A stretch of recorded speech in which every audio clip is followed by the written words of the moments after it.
¿Qué tal? Muy buenas a todos nuestros suscriptores del canal Identidad Luterana. Le damos la bienvenida a cada uno de ustedes. La verdad que estamos muy contentos por los números que hoy he visto en la página. Han subido a 1000 suscriptores. Así que, bueno, probablemente dentro de poco ya hagamos un sorteo, ¿no? Que después vamos a designar el premio debido a este acontecimiento, así que bueno, le agradezco a cada uno de los que se suscribo, a cada uno de los que siempre están en nuestros vivos. Y bueno, en esta oportunidad, bueno, estamos con el pastor Manuel García Fischer, si se puede presentar y bueno, vamos después adentrándonos en el tema que vamos a charlar. Buenas Bueno, tardes, muchas pastor. gracias. ¿Cómo te va, Juan? Buenas tardes a todos los que se prenden a la transmisión. Soy, como bien dijo Juan, el pastor Manuel García Fischer, pastor en la parroquia de Villaguay de la Iglesia Evangélica Luterana Argentina. Así que desde Villaguay los saludo a todos y te saludo a vos, Juan. Gracias por estar acá, para mí es un honor. No, gracias a vos. La verdad que para nosotros es un honor tener a ustedes, ¿no? A los pastores de nuestra iglesia, ¿no? De la Hiela también, por ejemplo, que, bueno, participan en este canal y, bueno, sabemos que, a ver, es demasiada la responsabilidad a veces que el pastor tiene y, bueno, en tomarse el tiempo de redactar las preguntas y aparte de tomarse una hora y media bueno, una hora, dependiendo de la entrevista también, ¿no? Y bueno, hoy vamos a charlar de un tema muy importante, ¿no? Que nos tiene en vilo por ahí a todos, digamos, y sobre todo a los de la iglesia luterana, y bueno, ahora con el tema, por ejemplo, de que viene la cuaresma y esas cuestiones, bueno, también otras iglesias, ¿no? Tienen preguntas, ¿no? Sobre qué es lo que hacemos nosotros, ¿no? Y bueno, y el tema de hoy va a ser liturgia, símbolos. ¿Son descartables? Y bueno, entonces, Manuel, preparamos una serie de preguntas, ¿sí? Para poder charlar en el día de hoy y bueno, y comentarle un poco a la gente de lo que nosotros creemos y lo que nosotros practicamos, ¿no? En la liturgia, algunos símbolos que tenemos y bueno.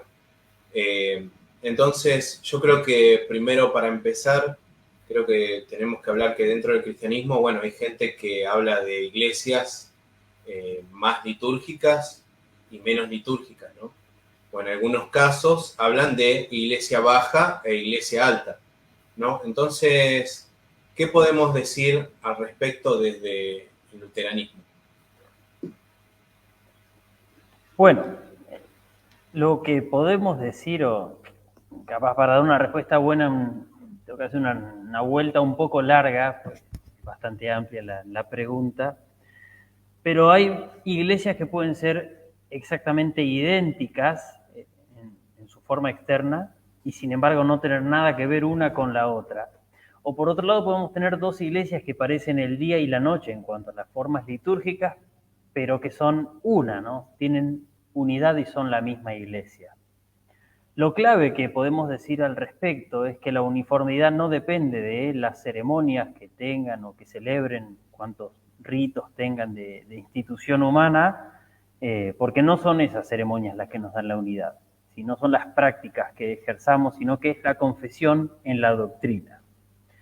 Y eso no lo inventé yo, no lo inventó Lutero, no lo inventaron las confesiones luteranas, sino que el propio apóstol Pablo en Efesios 4 dice, y voy a citar, esto es una traducción propia: ansiosos por guardar la unidad del espíritu en el vínculo de la paz, un cuerpo y un espíritu, así como también fueron llamados en una esperanza de su llamamiento, un Señor, una fe, un bautismo, un Dios y Padre de todos. Él es sobre todos y a través de todos y en todos. Y hasta ahí cito, y ahora parafraseo un poco, porque si no estaríamos hasta la eternidad hablando de este texto. El Padre actúa a través de todos conforme a la medida del don de Cristo dada a cada uno. Y a la vocación, sigue Sí. diciendo Pablo, y agrega que Cristo subió a lo más alto, y si subió es porque bajó también hasta lo más bajo, y desde lo más alto dio apóstoles, profetas, evangelistas, pastores y maestros. Y ahora vuelvo a citar el texto: para el equipamiento de los santos, para la obra del ministerio, para la edificación del cuerpo de Cristo, hasta que todos lleguemos a la unidad de la fe y del conocimiento del Hijo de Dios, para que ya no seamos niños llevados de acá para allá y arrastrados por todo viento de enseñanzas con la astucia de los hombres, con inteligencia para la astucia del error. Y hasta ahí cito nomás. O sea que Cristo dio el don, ¿sí?, el regalo, la dádiva del ministerio de la palabra, para que por medio de la predicación y la enseñanza seamos uno en doctrina y ya no seamos engañados por la falsa doctrina. Entonces, podemos tener muchas tradiciones litúrgicas o podemos tener ninguna tradición litúrgica, sin embargo, confesar y enseñar lo mismo y ser una sola iglesia. Y esto mismo confiesa nuestra confesión de Augsburgo en el artículo 7, donde dice: se enseña también que habrá de existir y permanecer para siempre una santa iglesia cristiana, que es la asamblea de todos los creyentes, entre los cuales se predica genuinamente el Evangelio y se administran los santos sacramentos de acuerdo con el Evangelio. Para la verdadera unidad de la iglesia cristiana es suficiente que se predique unánimemente el Evangelio conforme a una concepción genuina de él, y que los sacramentos se administren de acuerdo a la palabra divina. Y no es necesario para la verdadera unidad de la iglesia cristiana que en todas partes se celebren de modo uniforme ceremonias de institución humana. Y ahí la Confesión de Augsburgo cita justamente Efesios 4, el texto que yo acabo de citar antes. Sí. Y a propósito de este tema, la fórmula de la concordia, en el epítome, el artículo 10 dice, y también abro una cita, tengo varias citas en esta parte: creemos, enseñamos y confesamos unánimemente que las ceremonias eclesiásticas que no son ordenadas ni prohibidas por la palabra de Dios, sino que solo han sido instituidas a causa del decoro y del buen orden, no son de por sí culto divino, ni siquiera forman parte de él. O sea que esto nos dice que las ceremonias no son meritorias para salvación, ¿sí? No sirven para hallar misericordia a los ojos de Dios, no hacen al perdón de los pecados, no hacen a la iglesia, y sino que lo que hace eso es propiamente liturgia, ¿sí? Servicio divino, la administración de los misterios de Dios, ¿no? 1 Corintios 4, o también esto está en la apología de la Confesión de Augsburgo, el artículo 24. Y justamente la apología, pero en el artículo 4, dice: la fe es una latría que recibe los beneficios ofrecidos por Dios. La justicia de la ley es una latría que ofrece a Dios nuestros propios méritos. Con una fe tal es que Dios quiere que se le adore, o sea, que aceptemos de él todo cuanto nos promete y ofrece. Y el mismo artículo dice también, pero bastante más adelante: el culto y la latría del Evangelio es recibir los bienes de Dios. El culto de la ley, en cambio, es ofrecer y presentar a Dios nuestros propios bienes. Pero nosotros no podemos ofrecer nada a Dios antes de haber sido reconciliados con Él y haber nacido de nuevo. De ahí que este pasaje resulte tan consolador, pues el culto más preciado que conoce el Evangelio es desear recibir de Dios el perdón de pecados, la gracia y la justicia. Entonces, estas ceremonias son simplemente indiferentes, que ahora vamos a ver un poco más lo que es eso, pero no son meritorias para la salvación, no son necesarias, ni siquiera son necesarias para que la iglesia tenga unidad. ¿Sí? Verlo que son tanto meritorias para salvación o meritorias para la unidad de la iglesia es verlas de una forma equivocada, ¿no? Es un error. Ahora bien, la pregunta era: ¿qué podíamos decir al respecto de dos tradiciones litúrgicas dentro del luteranismo confesional, ¿no? Y ahí decimos, bueno, si todo es tan igual, ¿por qué se ve tan distinto? Y lo que podemos decir también está en el artículo 10 de la Fórmula de la Concordia, y abro una nueva cita, ya deben estar podrido de que cite. Y dice: también creemos, enseñamos y confesamos que ninguna iglesia debe condenar a otra por tener menos o más ceremonias no ordenadas por Dios que las otras. Si es que por lo demás existe entre ellas unidad en la doctrina y en todos sus artículos de fe, como también en el uso correcto de los sacramentos. Entonces la gran cuestión es que hay distintas tradiciones litúrgicas y ninguna es mejor o peor que la otra.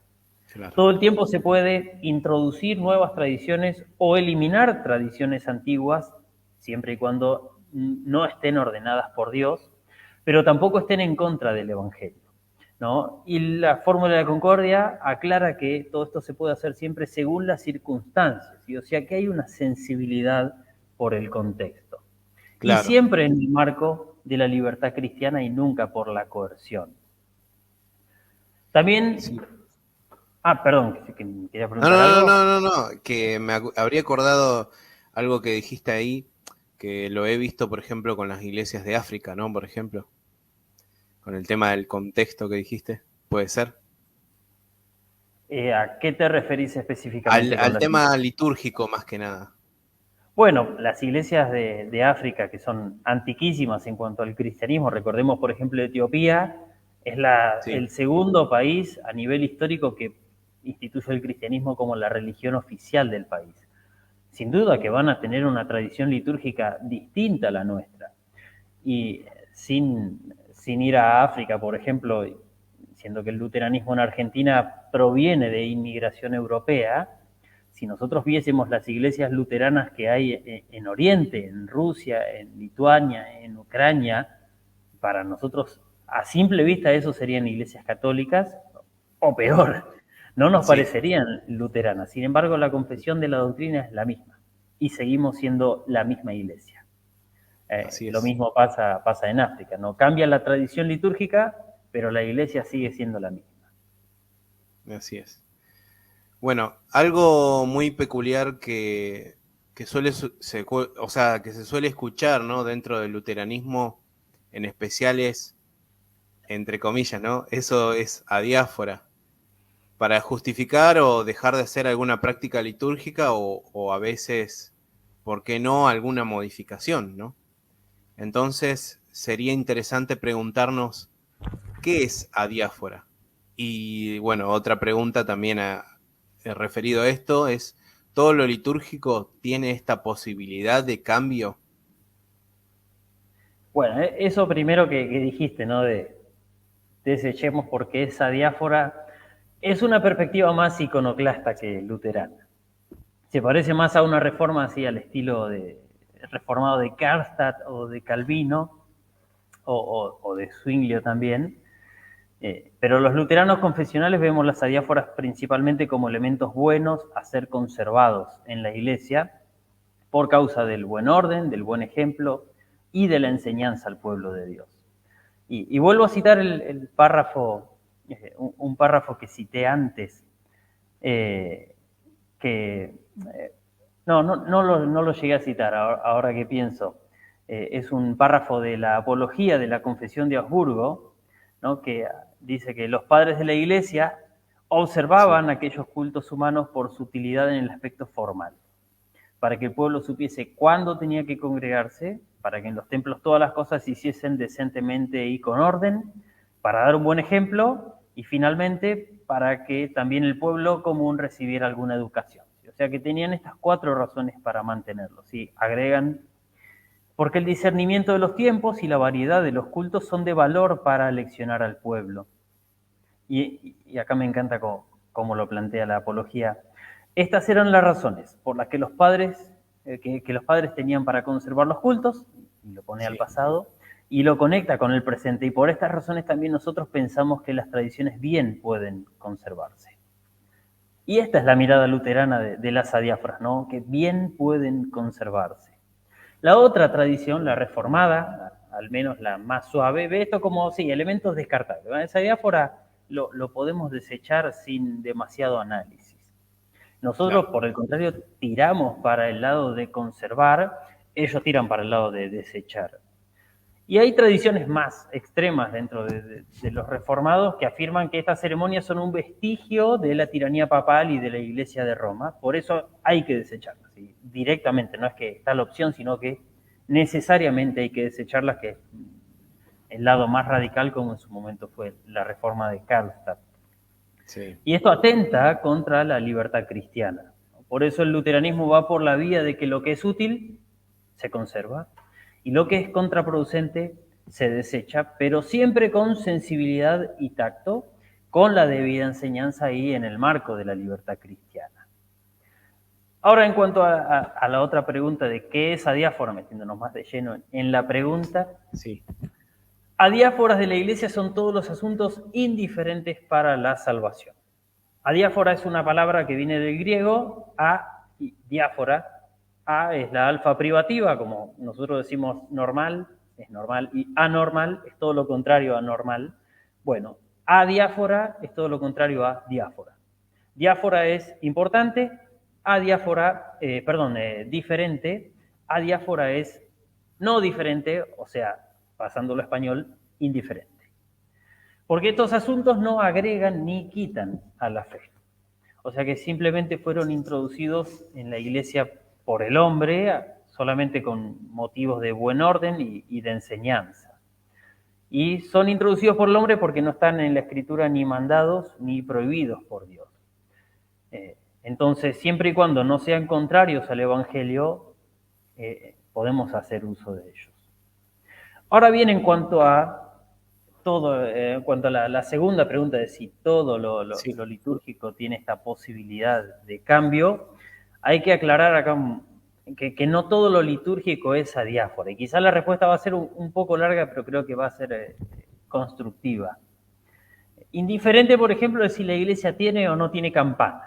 Si la obra de Cristo, calculo que vamos a estar todos de acuerdo, no depende de que la Iglesia tenga una campana.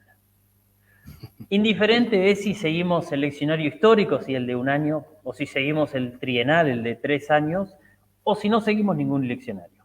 La obra de Cristo no depende de qué textos leamos en el servicio público, siempre y cuando la palabra de Dios se predique en su pureza, ¿no? Sin agregarle, sin quitarle, sino sana predicación. Indiferente, por ejemplo, también es si el ministro usa o no usa vestimentas litúrgicas, ¿no? Porque, como vimos, las ceremonias no son meritorias delante de Dios, sino que tienen una utilidad pura y exclusivamente humana, ¿sí? A nivel antropológico. Ahora, ¿sirve tener una campana? Y sí sirve. Ayuda a los asistentes que están en el templo o a los que están afuera también a saber cuándo hay que congregarse, ¿no? Entonces marca los tiempos. ¿Sirve tener un leccionario?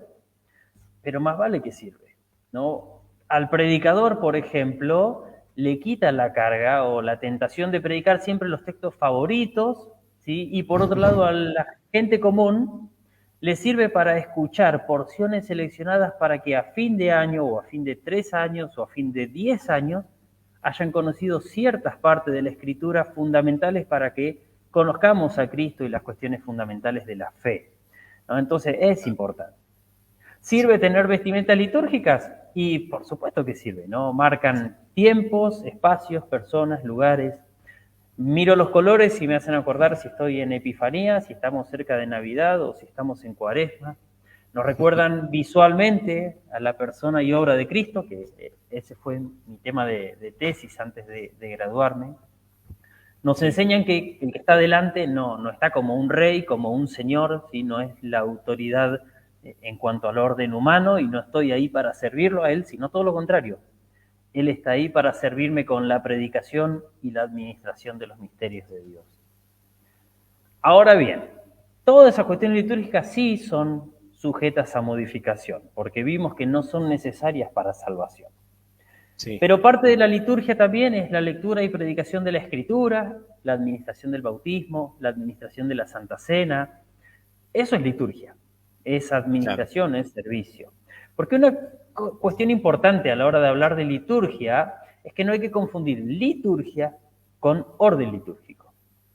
El orden litúrgico es lo que nos guía en la liturgia, pero liturgia es propiamente lo que Dios hace entre nosotros, ¿no? Que nos sirve el perdón de los pecados. Y esto lo leemos, por ejemplo, en la Apología de la Confesión de Augsburgo, en el artículo 24, y voy a leer esta cita que a mí me parece increíble. Hablemos del término liturgia, ¿no? Y así comienza. Sí. Esta palabra no significa propiamente sacrificio, sino más bien ministerio público, y cuadra muy bien con lo que nosotros sostenemos, a saber que un solo ministro oficiante ofrece el cuerpo y la sangre del Señor al resto del pueblo, así como un solo ministro que enseña, presenta al pueblo el Evangelio, como dice Pablo en 1 Corintios 4. Téngannos los hombres por servidores de Cristo y administradores de los misterios de Dios, esto es del Evangelio y los sacramentos. Y 2 Corintios 5:20, así que somos embajadores en nombre de Cristo, como si Dios rogase por medio nuestro. Les rogamos en nombre de Cristo, reconcíliense, etc. Liturgia es, por lo tanto, una designación muy apropiada para el ministerio. Entonces, ¿qué sacamos de acá? Que no todo es cambiable. No podemos cambiar que liturgia es Dios viniendo a servirnos en palabra y sacramentos. Eso está instituido por Dios y por lo tanto no es adiáfora. Jesús no vino a morir por los pecadores e inaugurar la salvación para que yo ahora me apropie de esa salvación que Jesús ganó a través de mis obras, mis alabanzas, mis sacrificios. Sí. Ni siquiera en el Antiguo Testamento era así. Y pensemos que en el Antiguo Testamento sí había sacrificios, ¿no? Pero los sacrificios anunciaban, y entiéndase por anuncio, predicación, lo que Dios iba a hacer en Cristo. El tabernáculo en el Antiguo Testamento era el medio de gracia y fue instituido por Dios, no era adiáfora. Claro. Cristo murió por nuestros pecados y la adoración cristiana, el culto cristiano, la latría que citaba la apología, que ese párrafo que sí había citado antes, la adoración, es recibir los dones de Dios en palabra y sacramentos. Eso no es cambiable ni es adiáfora, sin embargo sí es litúrgico, porque en nuestra liturgia eso pasa, y esa es propiamente la liturgia de Dios que nos sirve su perdón de pecados. Después, ¿querés usar otro orden litúrgico?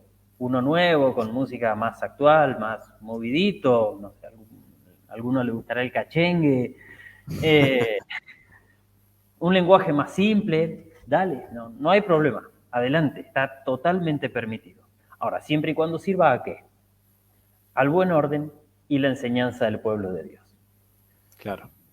Los órdenes litúrgicos tradicionales en el luteranismo están basados pura y exclusivamente en la palabra de Dios y nos ayudan a centrarnos en la obra de Dios en medio nuestro en vez de nuestros sentimientos, circunstancias o gustos.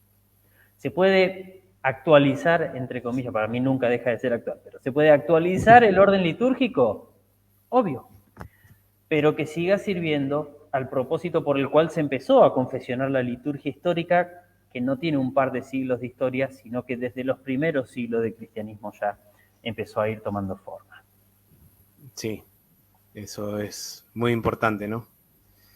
Bueno, en los círculos luteranos no es extraño, ¿no? Esto también, pero como así también, bueno, en los reformados y evangélicos, que bueno, obviamente es más entendible, surge, digamos, la misma duda con respecto a la apariencia de la iglesia luterana, ¿no? Como hoy hablábamos, por ejemplo, de esas iglesias, o las escandinavas, por ejemplo, o europeas, ¿no? Que siempre tienen una particularidad, ¿no? ¿Por qué en la iglesia luterana confesional los pastores, por ejemplo, utilizan estola, alba, cuello clerical? Algo hablamos de eso, pero ¿por qué se viste, por ejemplo, por qué se visten como católicos, dicen algunos? O bueno, ¿hay algún significado en todo esto? Bueno, mira, que las dos primeras respuestas hayan sido tan largas ayuda a este tipo de cuestionamientos. Sí. ¿De dónde surgió la iglesia luterana? Y de la iglesia católica romana, ¿no? Desde dentro de la Iglesia Católica Romana. O sea que nuestra tradición y la tradición católica están íntimamente relacionadas. Hasta cierto punto hasta son la misma tradición. Lo que se hizo en cuanto a todos estos elementos litúrgicos es librarlo de esa superstición de que eran meritorios delante de Dios y que eran sacrificiales. De eso se los despojó, pero se conserva gran parte de la tradición que era sana y que era muy antigua y no concebida con ese tenor, ¿no? de ser sacrificial. Como decíamos, son elementos de utilidad hacia el pueblo de Dios, ¿no? Si uno va a una iglesia católica, presencia la liturgia y apenas sale, viene acá a la iglesia luterana y ve la liturgia y visiblemente va a haber algún cambio, pero va a ser mínimo, ¿no? Hasta alguno va a pensar, es lo mismo, ¿no? ¿Por qué se habrán separado?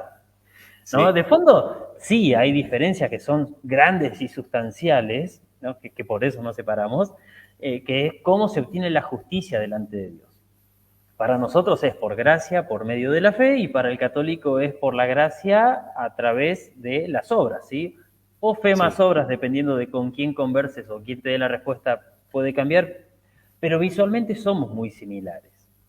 En cuanto a vestimentas, propiamente, que la pregunta va más para ese lado, compartimos varias o prácticamente todas. Si nombramos, por ejemplo, las iglesias de Escandinavia o las iglesias orientales, comparten el báculo, comparten la mitra, ¿sí? el bastón, el gorro ese tipo del papa o de los obispos, hasta eso usan, que bueno, quizás acá en Occidente es un poco más extraño ver algo así, pero compartimos la mayoría de las vestimentas, ¿no? Algunos usan más, como estamos diciendo, otros usan menos, pero por ejemplo, alba, cíngulo, estola es casi universal en el luteranismo.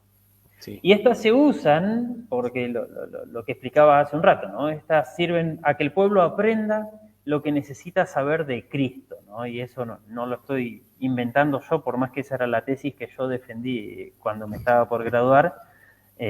Eso lo dice la apología de la Confesión de Augsburgo, no, la Confesión de Augsburgo, perdón, en el artículo 24.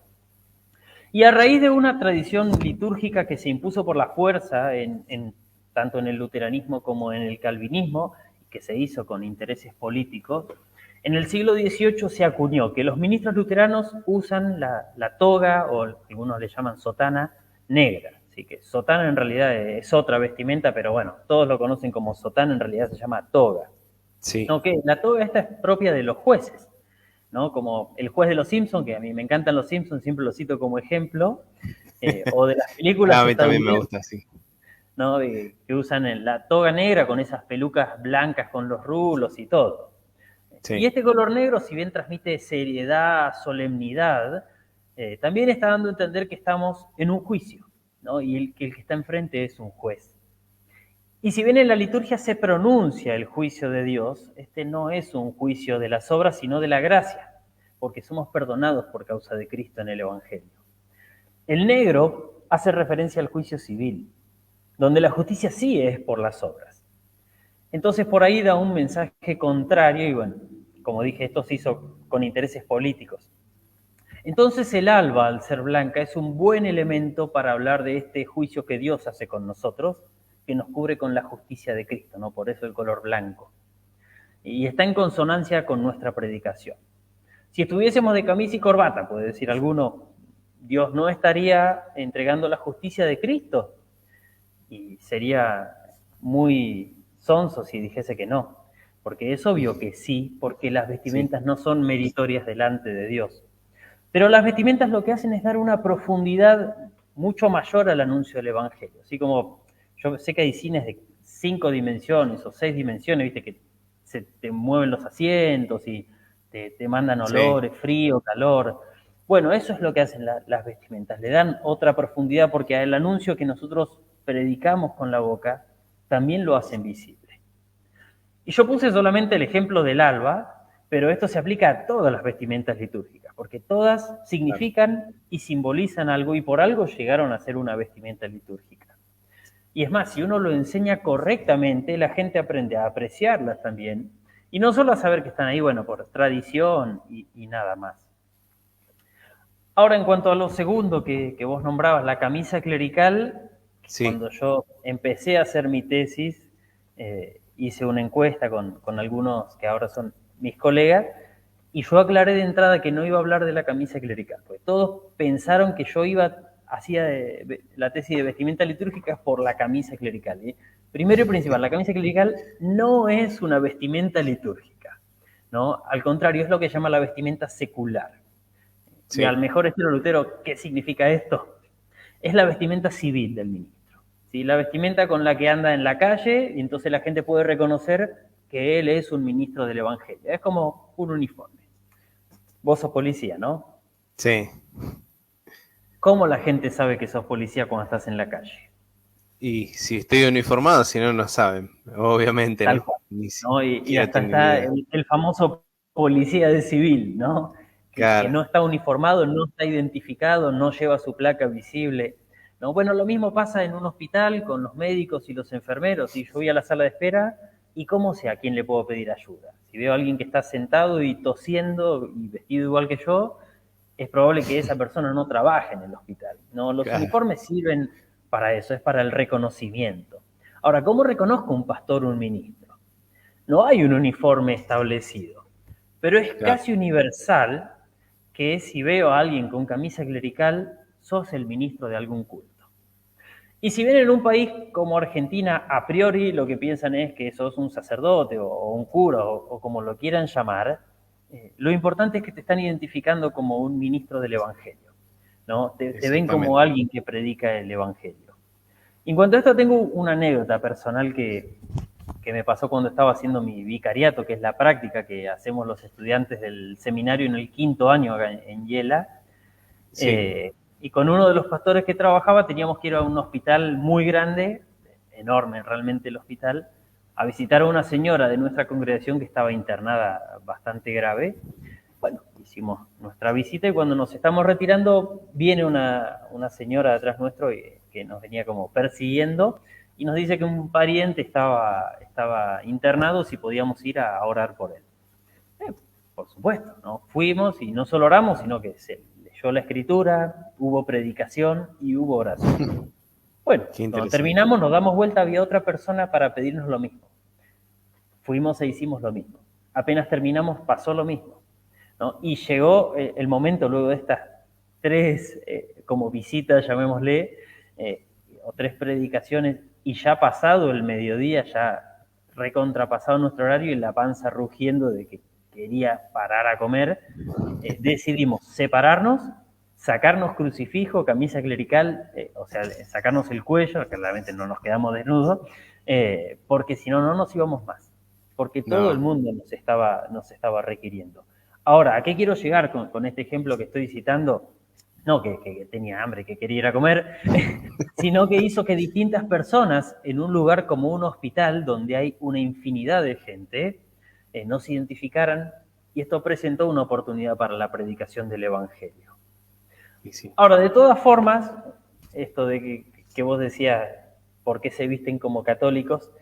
La camisa clerical no tiene origen católico, al contrario, tiene origen reformado. O sea que es Sí. originaria de la iglesia presbiteriana, de origen escocés. Así que, así como nosotros podemos recibir críticas de que parecemos católicos, nosotros podríamos criticar a los católicos que parecen presbiterianos.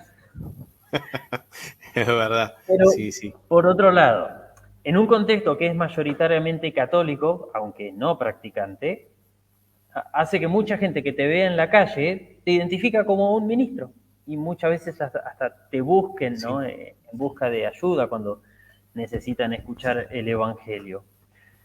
Y si bien hay muchos católicos que se pasan a iglesias de corte más evangélico, neopentecostal y sienten después una aversión por el catolicismo, hay otros católicos que no están de acuerdo con la iglesia católica, pero sienten aversión por ese tipo de iglesias más liberales. Y en ese caso Sí. la iglesia luterana presenta como la opción excelente para toda esa gente que mantiene una tradición litúrgica despojada de toda esa superstición de justicia en estos elementos adiáforas, y por otra parte no predica la salvación por obras. ¿Sí? Entonces, por mi parte, la camisa clerical, por lo menos en el contexto en el que yo me moví y en el que yo me muevo, es un elemento recontra útil y que se le puede sacar un montón de jugo y que abre más puertas de las que cierra. ¿Sí? Porque a veces se dice que la gente ve una camisa clerical y como que se bloquea, ¿no? Que cierra puertas, que pone una barrera. Para mí, levanta más barreras de las que baja. No, sí. Sí, sí, sí, eso es verdad. Abre más barreras porque la gente, encima más si está pasando una necesidad de enfermedad o algo por el estilo, siempre el famoso padre o pastor, lo que sea, ¿no? Como te vean, no saben si sos pastor o bueno, sacerdote y padre empiezan, ¿no? Pero es verdad eso. Y es lo mismo que mi trabajo, ¿no? Si yo, por ejemplo, no estoy uniformado, no me van a requerir. Lo primero que uno dice, ni bien le roban o ve a alguien herido, policía, policía. Y Claro. entonces, es verdad, ¿no? Es muy importante. Por ahí uno le le resta importancia, pero bueno, obviamente que tiene esa importancia, ¿no? De estar visibilizado por ahí, ¿no? Yo escuché también una vez un sacerdote que contaba, dice que se habría puesto contento desde que salió con la camisa clerical a la calle, porque tuvo más trabajo que lo que tenía antes en la iglesia. Decía, ¿no? Que estaba ahí, que no venía nadie, y en la calle no, todo lo contrario, ¿no? Venían, Padre me absuelve de mis pecados, Padre me bendice, Padre me dice una palabra de aliento, y así está. Así que sí, eso es verdad, ¿no? Uno lo visibiliza. Bueno, otra de las preguntas que tengo es, o sea, una de las primeras cosas que a mí me pasó, ¿no? Y creo que le puede pasar a cualquier, digamos, que viene digamos, de una rama evangélica, ¿no? Que seguro, bueno, como dije, o sea, muchos reformados evangélicos se deben preguntar, ¿no? ¿Qué es el uso de los elementos de la Santa Cena, ¿no? ¿Por qué, por ejemplo, los luteranos confesionales utilizan copas y vino, ¿no? En algunos casos, porque hay algunas congregaciones donde utilizan un jugo de uvas, ¿no? O por qué, bueno, utilizan hostias, o sea, ¿cuál es el motivo, digamos, de esos usos? Bueno, acá ya salimos del terreno adiáfora, ¿no? Y el artículo 7 de la Confesión de Augsburgo, que cité hoy, decía que la Iglesia cristiana es la asamblea de todos los creyentes entre los cuales se predica genuinamente el Evangelio y se administran los santos sacramentos de acuerdo con ese Evangelio. ¿Qué dicen los santos evangelistas Mateo, Marcos, Lucas y el apóstol Pablo acerca de la cena del Señor? Y voy a leer la cita, por más que me sé de memoria esto, pero lo voy a leer. Nuestro Señor Jesucristo, la noche en que fue entregado, tomó el pan y habiendo dado gracias lo partió y dio a sus discípulos diciendo, tomen, coman, esto es mi cuerpo, que por ustedes es dado, hagan esto en memoria de mí. Asimismo tomó también la copa después de haber cenado y habiendo dado gracia les dio a ellos diciendo, beban de ella todos, esta copa es el nuevo pacto en mi sangre que por ustedes es derramada para perdón de los pecados, hagan esto todas las veces que beban en memoria de mí. Entonces nuestro Señor instituyó el sacramento que es cuerpo y sangre en el pan y el vino, y no lo invento yo, así lo dijo el propio Señor. Sí. ¿Por qué lo haríamos de otra forma? ¿No? Jugo de uva y galletitas de agua, por ejemplo, para nosotros no es una opción. Con la pandemia se instaló una discusión acerca de si seguir usando la copa común o copitas individuales, que no es el tema que estamos tratando y además llevaría toda una charla aparte, ¿no? Entonces no me voy a meter mucho en esto. Por eso lo único que voy a decir es que el luteranismo siempre prefiere la copa común, porque así lo mandó el Señor diciendo, beban de ella todos, y además comunica visualmente que somos miembros de un cuerpo y que tenemos todas las cosas en común. Claro. Ahora, usamos vino porque el Señor lo instituyó con vino, usamos hostias porque el Señor lo instituyó con pan ácimo y el pan sin levadura, y la hostia es básicamente pan sin levadura que facilita su distribución. Pero, por ejemplo, algunos dicen que deberíamos partir entonces en el momento porque nuestro Señor partió el pan en el momento. Sin embargo, Él no mandó a que lo partamos, ¿no? Él partió el pan y lo dio diciendo, tomen, coman. Esas son las prescripciones del Señor. Y con el vino lo mismo, ¿no? Esta es mi sangre del nuevo pacto, beban de ella todos. Y se terminó, ¿no? Así que la cuestión descriptiva no se trata de que tenemos que hacer como una teatralización de la última cena para la validez, sino que esto se administre conforme a cómo el Señor lo instituyó, ¿no? Se cree que es el cuerpo y la sangre de Cristo en el pan y el vino, y esto es dado para que los cristianos comamos y bebamos, para perdón de pecados. Así es.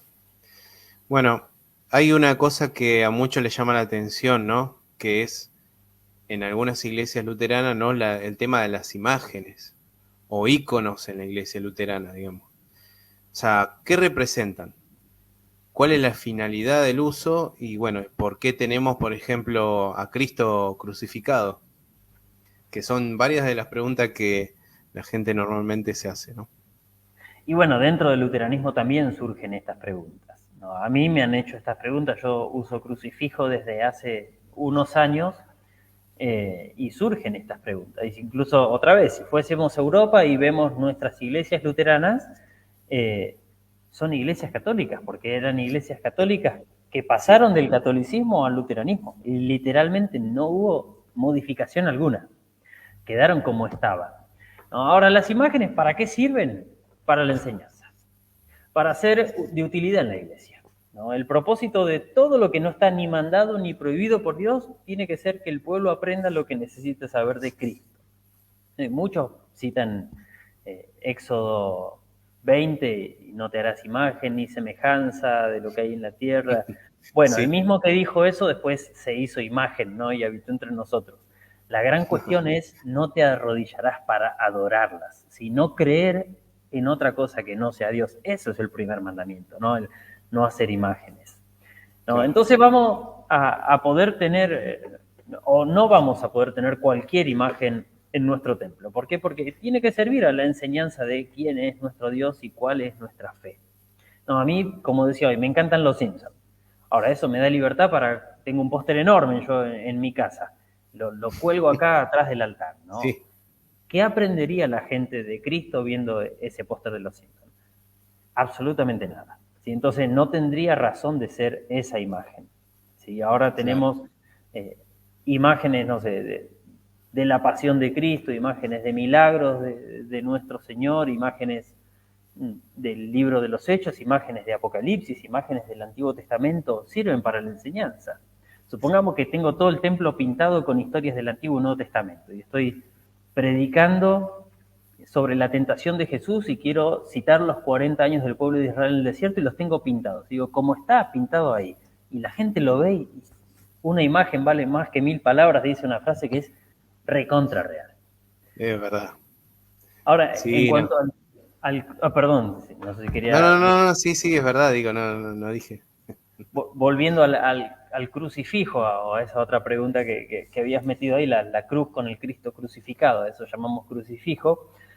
Voy a citar 2 experiencias con las cuales yo aprendí que no estaba mal usarlo, ¿no? Yo dije que usaba el crucifijo hace unos años porque desde chico aprendí que la cruz tenía que estar vacía porque nuestro Señor no quedó ahí, sino que resucitó, ¿no? Sí. Y cualquiera que deseche el crucifijo, le preguntás por qué hay que usar la cruz así, te va a dar esa razón y dudo que te citen otra razón, ¿no? Si alguna vez te citan un argumento distinto, pasámelo, por favor, porque no escuché otro argumento. No, sí, yo escuché lo mismo. Ahora, resulta que cuando entré al seminario, yo nunca jamás aprendí que el crucifijo estaba bien usarlo, para mí era algo católico y estaba mal usarlo porque Jesús resucitó, ¿no? Ese era el argumento. Sí. Y la gran cuestión es que a Jesús de la cruz lo bajaron muerto, ¿sí? Y lo tenemos esto escrito, tenemos testimonio fiel en los evangelios y después fueron y lo sepultaron, no resucitó directo de la cruz. Pero bueno, cuando yo entré al seminario, un profesor sacó a colación el tema y bueno, yo como buen iconoclasta le cité el argumento ¿no? De que porque Jesús resucitó.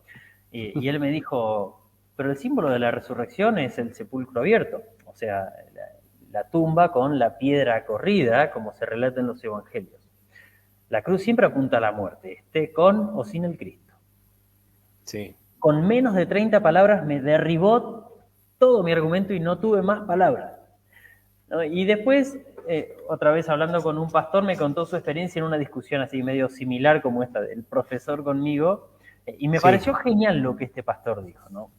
Resulta que esta persona le discutía, ¿no? Que la cruz debería estar vacía, siempre hablando de la resurrección en cuanto a la cruz, y al ver que su argumento no llegaba muy lejos y iba cayendo poco a poco, le termina diciendo, bueno, igual eso no representa a mi Señor porque mi Señor está vivo, no está muerto.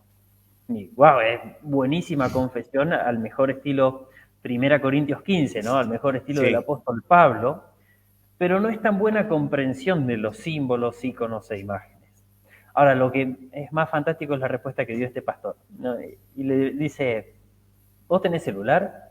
Y esto fue hace más o menos 5 o 6 años, obviamente todos ya usábamos celular, y, sí. ¿Y tu celular tiene cámara? Sí, tiene. ¿Y vos en tu celular tenés fotos tuyas? Claro.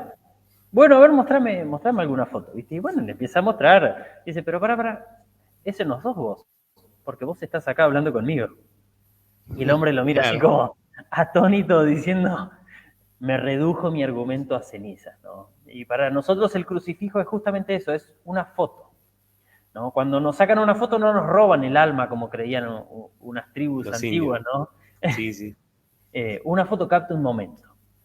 Y el crucifijo es la foto, la imagen, la representación en la que el Hijo de Dios hace propiciación por nuestros pecados. Es la foto del Hijo de Dios derramando su sangre por tu perdón. ¿Está mal usar la cruz vacía? Por supuesto que no. Pero siempre hay que recordar que ese fue el elemento de castigo y muerte de nuestro Señor. Fue el elemento de humillación, no de exaltación y de resurrección. Amén. Así es. Bueno, a esto también yo tengo también una, digamos, así por decirlo, una anécdota, ¿no? Yo me acuerdo que, o sea, a una de mis hijas le enseñaba el Evangelio, ¿viste? Constantemente. Y bueno, un día, así ve, acá como está la imagen, del otro lado, Sí, eh, vio a Cristo crucificado ahí y entendió mucho más el Evangelio. Me dice, ¿a Jesús le hicieron eso? Sí, le dije. Y ahí dice, ahora entiendo. Mirá, después de un montón de tiempo de uno abrir la Biblia, dedicarse el tiempo a leer y decir, Dios, lo que hizo por mí, ¿no? Y creo que lo entendió más con la imagen que con cosas, ¿no? Y una vez, bueno, hablando también, ¿no? Decíamos, ¿cómo hace un sordo, ¿no? Si viene a la iglesia y nadie habla lenguaje de señas, ¿no? Creo que las imágenes también cumplirían esa parte catequística, ¿no? De enseñarle a la persona lo que es el Evangelio, ¿no? A través de ver a Cristo crucificado ahí y entender lo que hizo por nosotros, ¿no? El dolor y la crucifixión, creo que también nos habla demasiado, ¿no? Creo. no hay mejor Así que, imagen que un crucifijo para hacer carne, 1 Corintios 1. Nosotros predicamos al Cristo totalmente. crucificado. Sí, es así. Bueno, mucha gente no entiende por qué el pastor, bueno, realiza nuestros servicios divinos de espaldas, ¿no? En ocasiones, es decir, como que a eso se lo conoce, digamos, dentro del ámbito católico o más que nada de la misa tridentina, ¿no? Con la palabra ad orientem, ¿no? ¿Qué podemos decir de eso al respecto?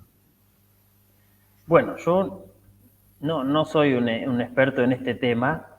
Lo que yo sí aprendí, y es lo que voy a contestar, es que la liturgia tiene dos movimientos. Uno que es sacramental y otro que es sacrificial. ¿Sí? Básicamente, en uno, lo sacramental es lo que Dios hace por nosotros y lo sacrificial es lo que nosotros ofrecemos a Dios. ¿No? Todo lo que es sacramental se hace mirando hacia la gente, porque es Dios entregándonos a nosotros. Y todo lo que tiene este movimiento de nosotros hacia Dios se hace mirando hacia el altar. ¿Qué sería sacrificial, por ejemplo? Las lecturas bíblicas. No sería un despropósito si yo leo la escritura mirando a una pared. No tendría sentido. El sentido es que la gente lo escuche, ¿no? Predicar el sermón de espaldas, ¿no? Claro. Entregar la absolución de espaldas, ¿no? Administrar la Santa Cena mirando para atrás, ¿no? Y como tratando de atinarle a la boca, ¿viste? Eso es sacramental. Sí. Eso es Dios entregándonos y eso es de frente hacia la congregación, hacia el pueblo de Dios. Ahora, no es el único movimiento en nuestra liturgia, por más que esto es el principal, ¿sí? Lo que Dios hace con nosotros. Pero también nosotros ofrecemos nuestras intercesiones, nuestras oraciones, nuestras acciones de gracias, nuestras alabanzas, y todo eso lo hacemos mirando hacia el altar, ¿no? De donde también brota el perdón de Dios, donde reconocemos que también está la presencia de Dios en el sacramento. Ahí entonces nosotros también ofrecemos todo lo que es sacrificial en la liturgia. Sí, hay en la Iglesia Luterana un libro muy antiguo, ¿no? Llamado El Ritual Cristiano, que habla acerca del uso de campanas en la iglesia, ¿no? Lo habría leído y me llamó la atención, entonces quería preguntarlo, ¿no? Esta ya es una pregunta muy mía.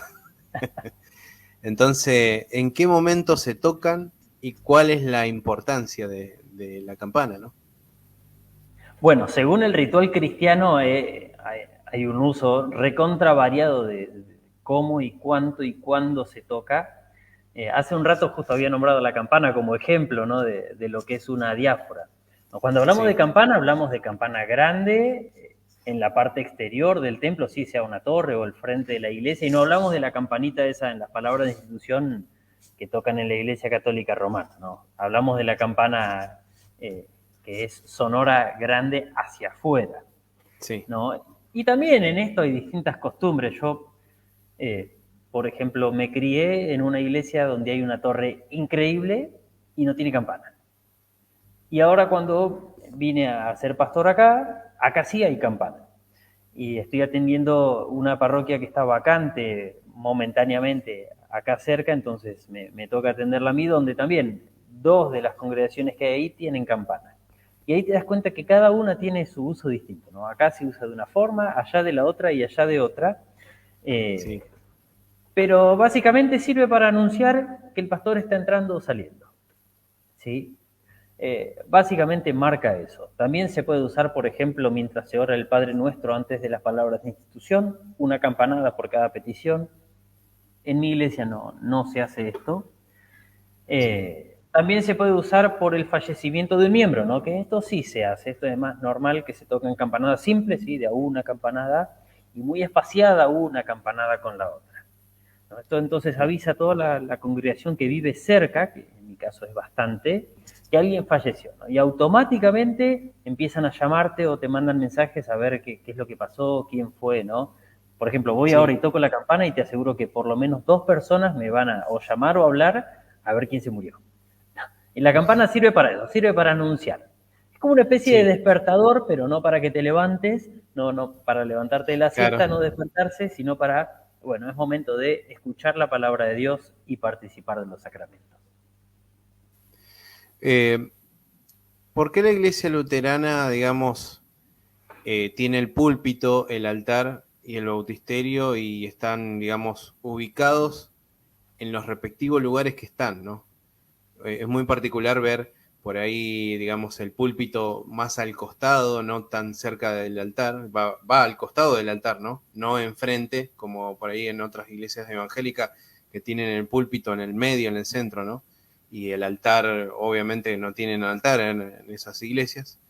Y, por ejemplo, el bautisterio, ¿no? Que hay algunos que la tienen ubicada en otro lado, o por ejemplo, no sé, en el caso, bueno, ya hablando de otras iglesias evangélicas, bueno, no tienen un bautisterio, pero sí abren algún lugar para hacer los bautismos, ¿no? Entonces, ¿por qué nosotros tenemos esas ubicaciones, ¿no?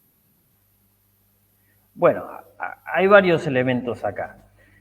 El púlpito suele estar ubicado, si uno entra de frente a la iglesia, si mira el altar de frente a la izquierda, ¿sí? Ese sería el lugar habitual de un púlpito. Pero esto es una cuestión de tradición, ¿no? Lo que tiene que tener el púlpito tiene que ser un lugar para que todos puedan ver bien y principalmente escuchar bien la predicación, ¿sí? Sí. No es lo normal ponerlo frente al altar, justamente porque el altar está en el centro por el libro de Apocalipsis, ¿sí? Si uno lee el libro de Apocalipsis, en todo esto que ve Juan, en el medio hay un trono y en el medio del trono un cordero que parecía haber sido inmolado, pero que estaba vivo este cordero, ¿no? Y de ese libro de Apocalipsis, aunque parezca una barbarie y que haya sido el último libro que entró en el canon de la tradición cristiana, Sí. Es el libro del que se tomaron muchísimas tradiciones litúrgicas de la Iglesia. Wow. Esto también merece un estudio aparte. Yo voy a tratar de resumir y de ser lo más claro posible. El culto que retrata Apocalipsis es el culto celestial, ¿no? Y en eso vamos a estar, creo, todos de acuerdo. Yo le voy a agregar una aplicación más, que Apocalipsis retrata también nuestro culto, pero voy a ir por partes. En el Antiguo Testamento Moisés instituyó el culto del tabernáculo, ¿no? Conforme le había sido mostrado en el modelo que él vio del cielo. Esto está en el libro de Hebreos capítulo 8 y en Éxodo capítulo 25 está este versículo tal cual. O sea que lo que relata Apocalipsis, la adoración celestial, también lo imitaba el tabernáculo, que era el modelo que le había sido mostrado a Moisés, ¿no? Por eso hay mucho parecido entre el Antiguo Testamento y el templo o el tabernáculo y Apocalipsis, ¿sí? Que hay un altar, que hay un cordero que fue inmolado, ¿sí? O sea que hay sacrificio, hay humo de las oraciones, ¿no? Hay fuego. Sí. Y como antes dije, el tabernáculo, templo, era el medio de gracia del Antiguo Testamento. Nuestro culto, o mejor dicho, este era el medio de gracia porque anunciaba lo que Dios iba a hacer en Cristo, ¿sí? Cada sacrificio era un anuncio de lo que Dios iba a hacer en Cristo. Nuestro culto, posterior al Nuevo Testamento, anuncia lo que Dios ya hizo en Cristo. O sea que nuestro culto y el del Antiguo Testamento tienen el mismo propósito, que es anunciar la obra de Dios, anunciar a Cristo, que está realmente presente entre nosotros en la palabra y en los sacramentos para entregar el perdón y la salvación que Él ganó con su muerte y resurrección. Y tomando la tradición del Antiguo Testamento con el altar en un lugar central, que fue tomada del modelo del cielo que también está retratado en Apocalipsis, los cristianos tenemos en el altar en el centro y en medio nuestro, no enfrente de nuestros templos. Porque ahí está realmente presente el Cordero de Dios que quita los pecados del mundo en el pan y el vino del sacramento. Y ahí ya no se hace un sacrificio, sino es un altar en donde se hace un sacrificio que anuncia lo que Dios iba a hacer en Cristo, porque Dios ya lo hizo en Cristo. Ahí lo que se hace es simplemente ofrecer al Cordero que está en pie, está vivo en medio del trono porque vive, pero que parecía inmolado porque fue sacrificado para nuestro perdón. Y si ondeásemos un poco más en esto, llegaríamos a la conclusión de que el culto celestial es también nuestro culto actual. Están los mismos elementos, la Trinidad presente en su palabra y en el bautismo, el Cordero vivo, aunque inmolado en medio del altar, y el pueblo de Dios reunido alrededor de la presencia de Dios, que ya venció y que nos hace partícipes de esa victoria. Pero como te digo, esto merece un estudio aparte, y si a alguien le interesa, este estudio ya existe, y se llama El cielo en la tierra, un libro de Arthur Juст, que es una eminencia del luteranismo y de la teología a nivel mundial. Si alguien no escuchó hablar de Arthur Juст, que lo investigue, realmente es increíble el trabajo de este hombre, y ese libro en particular para aprender de Apocalipsis y aprender de liturgia es fantástico. Sí, es muy buen libro, es interesante lo que plantea, así que lo recomiendo yo también. Y bueno, y por último, nos queda una pequeña reflexión, ¿no? Que vamos a hacer en la liturgia. Todo es importante, o lo más importante es punto suspensivo. Esto lo dejo a tu criterio. Todo es importante, o lo más importante es la fiel predicación del Evangelio y la administración de los sacramentos conforme al Evangelio. Si en tu iglesia tenés eso, tenés todo lo necesario. ¿Sí? Tenés todo lo que hace la diferencia para la salvación, todo lo diáfora. Podés tener todas las ceremonias más históricas y antiguas, pero si no tenés el Evangelio no tenés nada. O, por el contrario, podés despojarte de todo y ser el más austero y el más humilde de toda la tierra, y sacarte de encima todo lo que suene a papista, pero si no tenés el Evangelio, sos más papista que el Papa.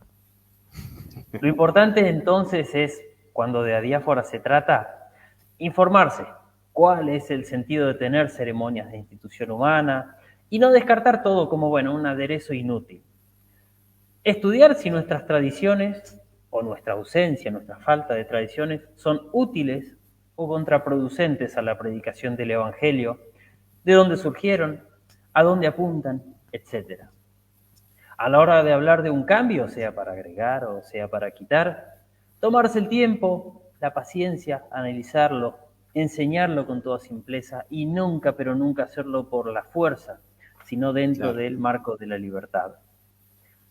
Y por último, para aquellos que se apresuran en eliminar adiáforas o recortar la liturgia o desechar tradiciones que tienen siglos de historia en la iglesia de todos los tiempos y lugares, o para quienes las demonizan, ¿sí? Como no, eso no es de Cristo, que piensen que todo esto tiene una razón de ser y que esa razón de ser está bien argumentada a lo largo de la historia. Y que antes de desechar una tradición de la iglesia tenemos que tener un buen argumento para hacerlo. Un argumento que pese más en la balanza que el argumento por el que tal o cual tradición fue introducida y mantenida a lo largo de la historia. Y no estamos hablando de 3, 4 siglos de historia, no estamos hablando de 5 siglos como tiene el luteranismo como tal, o desde la Reforma, estamos hablando de 18, 19, hasta 20 siglos de historia. Mi tema de estudio fue, por ejemplo, las vestimentas litúrgicas, que todas tienen por lo menos 18 siglos de historia, ¿no? 1800 años de antigüedad como tradición en la iglesia. Wow. Y todas las vestimentas tienen un significado y una significancia, y la mayoría de estos significados se remontan a las propias escrituras. Sí. Como iglesia las hemos heredado.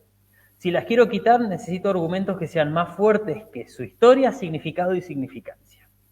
Y yo nombro las vestimentas porque, bueno, fue mi tema de estudio, pero esto se puede aplicar a todas las demás adiáforas litúrgicas o asuntos indiferentes. Porque el criterio siempre es el mismo, y cito otra vez el artículo 24 de la Confesión de Augsburgo, que este es básicamente el resumen de mi tesis, ya que el propósito principal de todas las ceremonias debe ser que el pueblo aprenda lo que necesite saber de Cristo.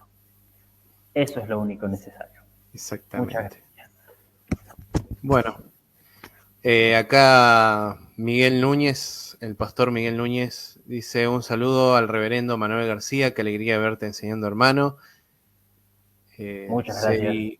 Borpagel dice buenísimo, así que bueno, le agradecemos a las 12 personas que estuvieron en el vivo. Ahí se mantuvo entre 12 y 14, pero la verdad estoy agradecido porque la verdad que están conectándose y interesándose por el programa, y bueno, les pido que apoyen a esto, ¿no? ¿Sí? No estamos pidiendo plata, por las dudas, o sea, apoyando ¿en qué sentido? En el sentido de que compartan, comenten a otros de la página, ¿sí? Y a los que se suscribieron a la página de Facebook y nos siguen, les pido también que se conecten a YouTube, si tienen, bueno, Instagram también, que se suscriban ahí, y bueno, y a Spotify también, ¿no? Nos sirve para crecer y para que, bueno, digamos, cuando aparezca una propuesta en YouTube, aparezca nuestro canal, ¿no? Así que, bueno, también tenemos saludo de Manuel Borbón, que dice saludos y bendiciones desde el Sínodo Luterano de Oregon de los Estados Unidos. Y tenemos un saludo de Luteranos Confesantes que dice excelentes hermanos, muy clarificante todos los expuestos. Bueno, acá también Juan Istep dice buena charla, bendiciones hermanos. Muchas gracias a todos ustedes. Bueno, que Dios les bendiga y nos vemos en la próxima. Bueno, muchas gracias a todos los que saludaron y gracias también a vos, Juan, por el espacio y por este servicio que brindás para que la teología luterana, que la sana doctrina se desparrame por el mundo, o por lo menos por el mundo hispano. Bueno, así muchas que gracias.